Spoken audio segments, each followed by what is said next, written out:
नमस्कार, मी मनीषा जयप्रकाश. आपण पाहत आहात लोकसंदेश न्यूज. पाहूया आजच्या सविस्तर घडामोडी. तुमचा राजकीय प्रवास कसा सुरू झाला? नमस्कार सर्वांना. मी सौ ऋतुजा विराज शिंदे आपल्या जिल्हा परिषद बावधन गटामधून उभी राहिलेली आहे. त्याचबरोबर मी 5 वर्ष शेंदुरजणे गणाची पंचायत समिती सदस्य म्हणून काम बघितलेलं आहे आणि मी प्रोफेशननी आर्किटेक्ट आहे.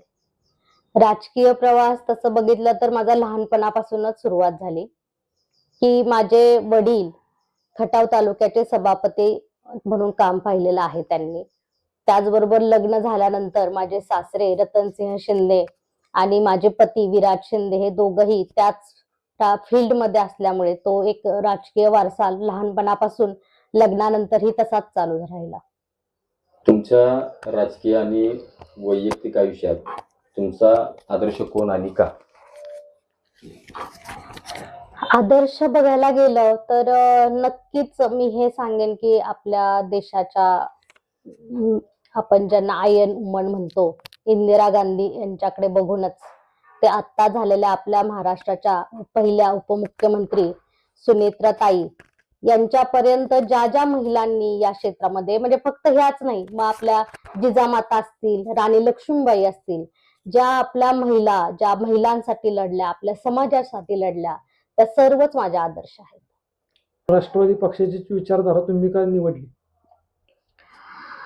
मी जसं सांगितलं की पहिल्यापासून एक काँग्रेस विचारसरणीमध्येच वाढलेली आहे मी. म्हणजे आपल्या सातारा जिल्ह्यामध्ये यशवंतराव चव्हाण, शाहू फुले, आंबेडकर याच विचारसरणीचे लोक आहेत आणि काँग्रेस आणि राष्ट्रवादी हे सर्व लोक एकाच विचारसरणीचे आहेत. म्हणजे कोणताही जातीभेद न मानता सर्व लहान सहान स्तरातील लोकांपर्यंत पोहोचून वेगवेगळ्या लोकांसाठी काम करत राहणे हेच ह्या दोन्ही पक्षांचं पहिलं काम आहे.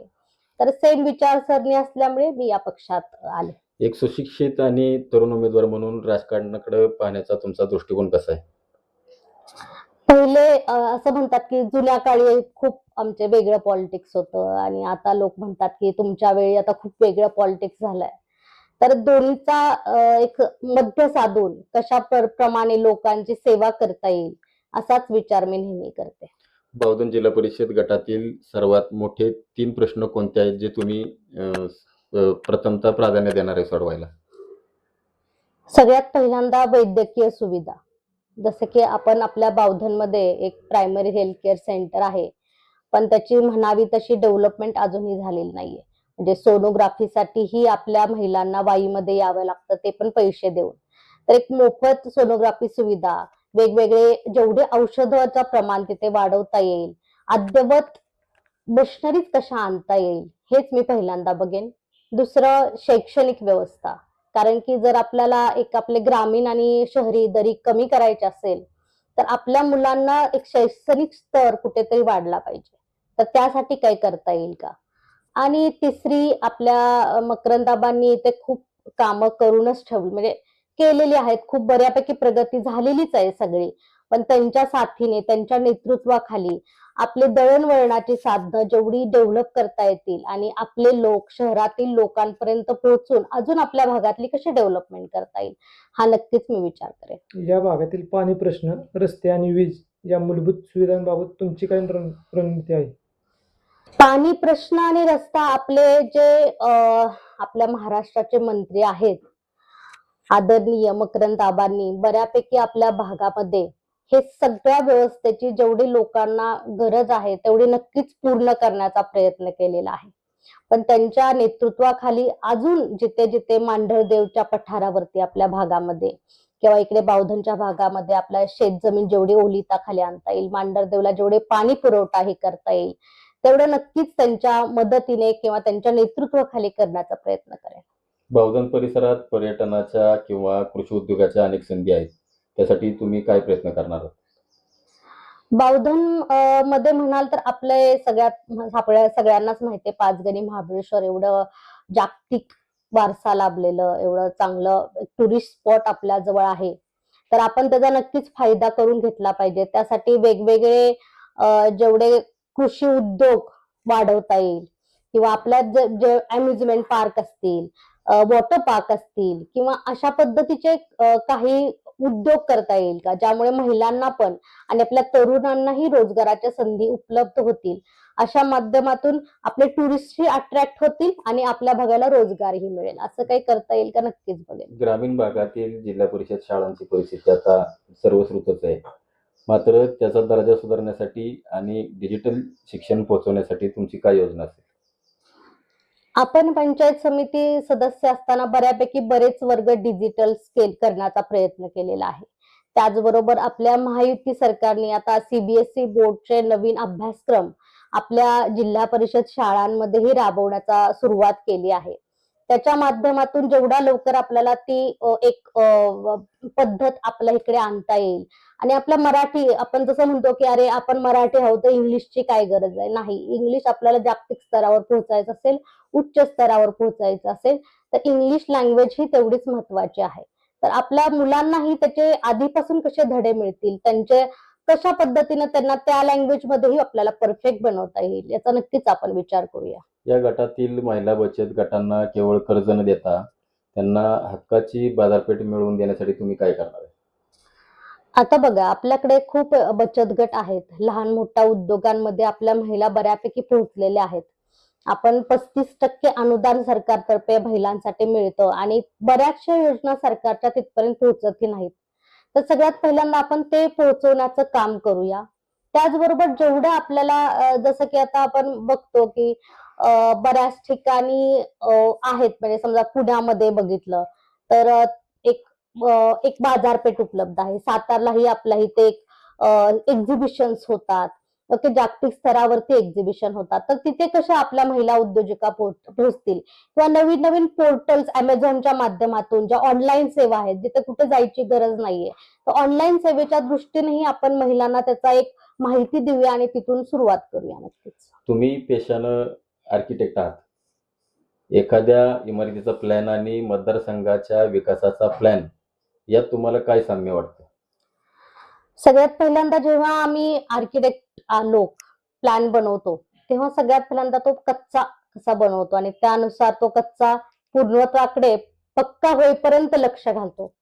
नक्कीच पहिल्यांदा आम्ही तो योजना बनवूया, कच्चा आराखडा बनवूया आणि तो परिपूर्णत्वाकडे नेण्यासाठी आपले जे ज्येष्ठ लोक आहेत, आपले आमदार आहेत, आपले सरकार आहे, त्याच्या माध्यमाकडून तो परिपूर्णतेकडे कसा नेता येईल हे नक्कीच बघूया. पंचायत समितीचा अनुभव गाठीशी असताना आता जिल्हा परिषदेच्या मोठ्या पटलावर काम करताना तुमच्या कामाच्या पद्धतीत कोणते महत्वाचे बदल पाहायला मिळतील? पंचायत समितीमध्ये असतानाही आपण प्रामाणिकपणे नक्कीच काम करण्याचा प्रयत्न केला. आता जर जिल्हा परिषदेला संधी मिळाली तर नक्कीच आपल्या जिल्हा परिषदेला मिनी विधानसभाच म्हणतात आणि एक जिल्हा परिषद सदस्यालाही फंड जास्त मिळतो. म्हणजे 70% आणि 30% असं डिस्ट्रीब्युशन केलं तर 70% जिल्हा परिषद सदस्याला आणि 30% ग्रामपंचायतला असं डिस्ट्रीब्युशन असतं. तर नक्कीच आपला त्या निधीचा लाभ आपल्या भागातील लोकांपर्यंत नक्कीच आपल्याला अजून पोहोचवता येईल. जसं की मोठे जे आहेतच ते आपल्या आमदारांच्या, आपल्या आबांच्या माध्यमातून मोठ्या गोष्टी होतीलच, पण वैयक्तिक गोष्टी जसं की शेतीसाठी अवजारे असतील, खते, बी बियाणे, महिलांना वेगवेगळे प्रशिक्षण, त्यांना लागणाऱ्या उद्योगांसाठी छोटे मोठे गोष्टी म्हणजे शिलाई मशीन फॉर एक्झाम्पल, अशा टाईपचं आपण जेवढं पुरवता येईल आणि निधीच्या माध्यमातून जेवढा आपल्या लोकांना विश्वासात घेऊन जेवढी प्रगती करता येईल तेवढं मी नक्कीच करेन. ग्रामीण भागात इमर्जन्सी मेडिकल सर्व्हिसची मोठी अडचण आहे. प्राथमिक आरोग्य केंद्राचं सक्षमीकरण करण्यासाठी तुम्ही कसं नियोजन करणार आहे? मी आत्ताच सांगितलं की आपल्या बावधनमध्ये प्रायमरी हेल्थ केअर सेंटर आहेच. त्याचं आपण जेवढं डेव्हलपमेंट करता येईल आणि आपल्या भागात उपजिल्हा रुग्णालय, जसं की मी पंचायत समिती सदस्य असतानाही बोपर्डीला सजेस्ट केलेलं की एक उपजिल्हा रुग्णालय असावं. त्याची इन प्रोसेस चालू आहे, म्हणजे इन प्रोसेस मध्ये आहे ते. लवकरच आपल्याला बोपर्डीला एक उपजिल्हा रुग्णालय अद्यावत सुविधा असलेलं नक्कीच बघायला मिळेल आणि एक अँब्युलन्स सुरू करता आल्या तिथपर्यंत आपल्या लोकांना, ग्रामीण भागातील वेगवेगळ्या, जसं की आपले बघितलं की आपला जो भाग आहे तो वाड्यान वस्त्यांनी हे झालेला आहे, कुठे ते एखाद दुसरं घर, तर तिथल्या लोकांपर्यंत आपली अँब्युलन्स सेवा पोहोचवता आली तर नक्कीच मला आनंद होईल. निवडणुकीच्या काळात अनेक आश्वासनं दिली जातात, पण तुमचा असा कोणता सिग्नेचर प्रोजेक्ट असेल जो पुढच्या 5 वर्षात बावधन गटाची ओळख बदलेल?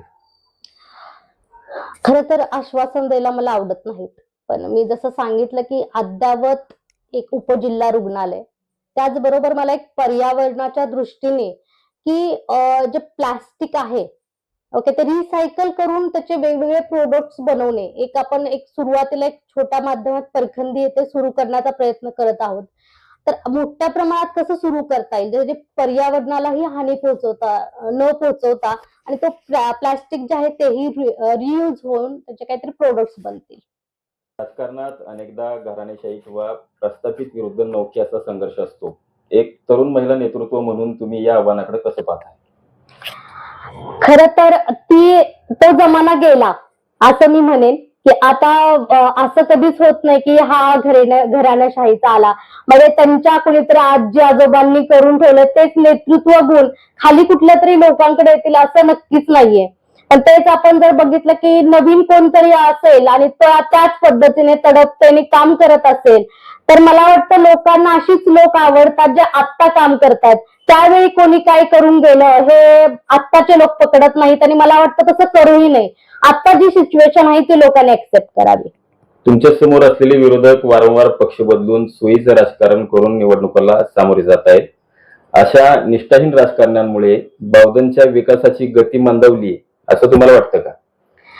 खरं सांगायचं गेलं तर ते काय करतात त्याच्याशी मला काही घेणं देणं नाहीये, पण मी नक्कीच एवढं म्हणेन की माझ्या सासऱ्यांनी आणि माझ्या नवऱ्याने जेवढं त्यांना मदत करता येईल ते आयुष्य, माझे वडील आणि म्हणजे माझे वडील समान असणारे सासऱ्यांनी नेहमीच, ते स्वतः मानसपुत्र आहेत, मला नाव नाही घ्यायचं, ते त्यांचे मानसपुत्र आहेत, त्यांनी त्यांच्या जीवाचं रान करून पहिल्यापासून त्यांना मदत केलेली आहे.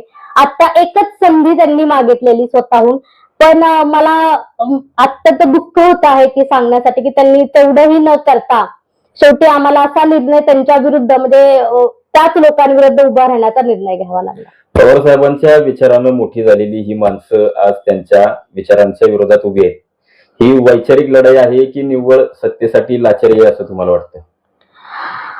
आपले यशवंतराव चव्हाण आणि शरदचंद्रजी पवार साहेब यांचे विचार असे आहेत की ते आपण कधीही आपल्या सातारा जिल्ह्यातून तरी कधीच पुसू शकत नाही.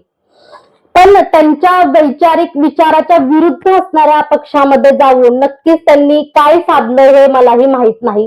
पण आपण काय करायचं, आपण कोणत्या विचाराकडे जायचं, हा नक्कीच एक आपल्याकडे सोल्युशन असतं आणि मी त्याच विचाराकडे गेले, त्यांच्याच विचाराच्या असणाऱ्या पक्षामध्ये उभे राहून आबांच्या नेतृत्वाखाली ही निवडणूक लढवत आहे. तुमचे प्रतिस्पर्धी उमेदवार नौके आहेत, पण ते त्यांच्या राजकीय वारशाचा आधार घेत आहेत. राजकारण म्हणजे एखादी खाजगी जागीर किंवा वारसा हक्क आहे का? मी आत्ताच सांगितलं की आजी आजोबांनी करून ठेवलेल्या ह्याच्यावर कोणाचंही राजकीय भवितव्य ठरत नाही. आता जे आपण केलंय तेच आपण बोलूया. त्या नौक्या आहेत का ते मला माहित नाहीये, पण मी या बावधन गटाची सून आहे आणि सून या नात्याने मी नक्कीच आपल्या लोकांचं काम करण्यासाठी पुढे येईन आणि मी नेहमीच कटिबद्ध राहीन. मी एवढंच म्हणेन की एक सून म्हणून काय माझं चुकलं तर नक्कीच तुम्ही माझे कान पिळू शकता, पण एवढंच लक्षात ठेवा, लेकीचे कान पिळता येत नाहीत. माहेरपणाने आलेल्या लेकीला 4 गोष्टी प्रेमानेच बोलाव्या लागतात, पण सून म्हणून तुम्ही नेहमीच माझ्याकडून जर माझं काही चुकलं तर तुम्ही माझे कान पिळून माझ्याकडून काम करून घेऊ शकता. वारसा मिळणं सोपं असतं, पण लोकसंग्रह मिळवण्यासाठी स्वतः कष्ट करावे लागतात. विरोधकांना फक्त नावाचा आधार आहे आणि तुम्हाला कामाचा अनुभव आहे. ही लढाई नाव विरुद्ध काम अशी होणार का? नाव विरुद्ध काम म्हणता येऊ शकेल, कारण की पण त्यांचं नाव आहे का हे मी कसं सांगणार ना, मला तर कधी नाव ऐकू आलं नाही आतापर्यंत, मी पहिल्यांदाच हे नाव ऐकलं. तर मी एवढंच सांगेन, मी काम केलेलं आहे माझ्या नवऱ्याने, माझ्या सासऱ्यांनी या भागाच्या विकासासाठी आणि आपले कार्यक्षम आमदार मकरंद आबांनी या भागासाठी खूप केलेलं आहे. लोकांनी एवढंच लक्षात ठेवावं की निवडणुकीपुरते येणाऱ्या लोकांबरोबर न जाता जे वर्षानुवर्ष काम करत आले त्या लोकांबरोबर जावं आणि आम्हाला एक संधी देऊन बघावी की नक्कीच या भागातला विकास आम्ही आमच्या आतापर्यंतच्या कामाने आणि परत ही तेच काम करत राहू, काम करत आलोय आणि काम करतच राहू. विरोधकांकडे मोठी यंत्रणा आणि सत्तेचं बळ असू शकतं, पण तुमच्याकडे सामान्य जनतेची ताकद आहे. वारसा सांगणाऱ्यांना यावेळेस बावधनची जनता घरचा रस्ता दाखवेल का? नक्कीच दाखवेल, का नाही दाखवणार. जसं की आपण म्हणलो की आपण पहिल्यापासून काम करत आलोय आणि परत ही काम करत राहणार आहोत. निवडणुकीपुरतं न येता मी तुमच्या बावधन गटाची हक्काची सून आहे. तुम्ही माझ्याकडे कधीही येऊ शकता. माझा नवरा तुमच्या रात्रंदिवस पळणारा आहे, तुमच्यासाठी कधीही अवेलेबल राहणार आहे. आमचं पूर्ण शिंदे कुटुंबीय तुमच्यासाठी कधीही अवेलेबल आहे. तुम्हाला माहितच आहे वाईमध्ये आपलं ऑफिस आहे, तिथे येऊन तुम्ही कधीही येऊ शकता, कोणत्याही वेळी येऊ शकता. आपण आपल्या लोकांच्या समस्या सोडवण्यासाठी नेहमीच पुढे असू. विरोधकांच्या टीकेला उत्तर देताना तुम्ही आकडेवारी आणि पुरावे देणार का? पुरावे द्यायची काय गरज आहे? 9 तारखेला कळेलच ना सगळ्यांना. शेवटचा प्रश्न, मतदारांना काय आवाहन कराल? मतदारांना मी एवढंच आवाहन करते की कोणाचंही आधीचं आजी आजोबांचं हे न बघता आत्ता कोण काम करतंय आणि निवडणुकीपुरतं कोण येतंय आणि आत्ताचे जे काम चालू आहेत, आपले महाराष्ट्राचे मंत्री मकरंद आबांनी आपल्या भागाच्या प्रगतीसाठी एवढी सगळी कामं केलेली आहेत. त्यांच्या नेतृत्वाखाली ही आम्ही पूर्ण शिंदे कुटुंबीय असो, आपले पूर्ण भागातील लोक असो, ज्येष्ठ मंडळी असो, सगळे मोहन आबा वगैरे सगळे एवढे सगळे लोक पळत आहेत. का तर की आपल्या भागातला एक हक्काचा माणूस आपल्या इथं आपल्या जिल्हा परिषदेवरती जावा आणि त्यांनी आपल्या भागातल्या समस्या सोडवाव्या. कोणत्याही अशा व्यक्तीकडे हे पद जाऊ नये ज्याला भेटण्यासाठी आपल्याला मुंबईला वगैरे जावं लागेल. तर इथेच आपल्या लोकांच्या समस्या सोडवल्या जातील आणि आपल्या भागाची प्रगती केली जाईल. तर माझी मतदारांना एवढंच आव्हान आहे आणि विनंती आहे की तुम्ही यासाठी घड्याळ या चिन्हासमोरील बटन दाबून आमच्या बावधन गट आणि बावधन गण आणि शेंदुरजणे गणातील तिघाही आमच्या उमेदवारांना, राष्ट्रवादी काँग्रेसच्या सर्व उमेदवारांना घड्याळ या चिन्हासमोरील बटन दाबून विजयी करा. धन्यवाद.